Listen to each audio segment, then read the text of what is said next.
બેનને દેશના બેન કહીને સંબોધન કરવાની શરૂઆત કરી છે। સૌથી વધારે મહત્વની વાત ચૂંટણીના પરિણામ વચ્ચે આ જાણકારી જે મળી રહી છે તે પ્રમાણે સાંજે 5 વાગે પ્રેસ કોન્ફરન્સનું આયોજન કરવામાં આવ્યું છે। એક તરફ ભાજપે જીતની ઉજવણીની તૈયારી કરી લીધી છે।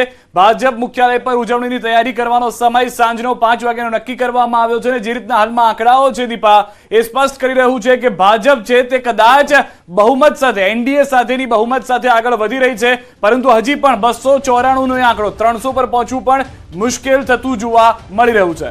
જે જાદુઈ આંકડો છે 272 નો, ભાજપ એકલી તે તો પાર કરી શકે। અત્યારના ટ્રેન્ડ એ નથી કહી રહ્યા કે ભાજપ એકલી 272 નો જાદુઈ આંક પાર કરી શકે। જો કે એનડીએ ના બળે, જેડીયુ અને ટીડીપી ના બળે ભાજપ આગળ સરકાર બનાવી શકે છે તેવી અત્યારે પ્રતિક્રિયાઓ સામે આવી રહી છે। બીજી તરફ કોંગ્રેસની વાત કરીએ તો ગેનીબેનની જીત બાદ કોંગ્રેસમાં જાણે કે પ્રાણ ફૂંકાયા છે। શક્તિસિંહ ગોયલે પણ એ જ કહ્યું, તમારા સંસદ સભ્યોએ 14,56,000 કેમ રોકડા આપ્યા હતા એમ કરીને આ ચૂંટણી આવી ત્યારે અમારા 11 એકાઉન્ટ ફ્રીઝ કરી દીધા, ખાતામાંથી પૈસા ટ્રાન્સફર કરાવી નાખ્યા, તમામ એફડી છે ફ્રીઝ કરી કે રૂપિયો પણ ન વાપરી શકાય।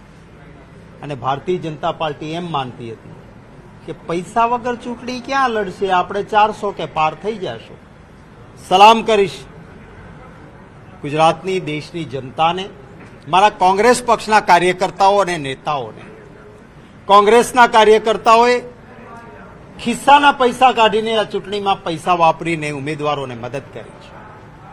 મારા ઉમેદવારોને હું ખૂબ અભિનંદન આપું છું કે ક્યાંય કોઈ લોભ લાલચ ડરમાં આવ્યા વગર મર્દાનગીથી ચૂંટણીઓ લડ્યા।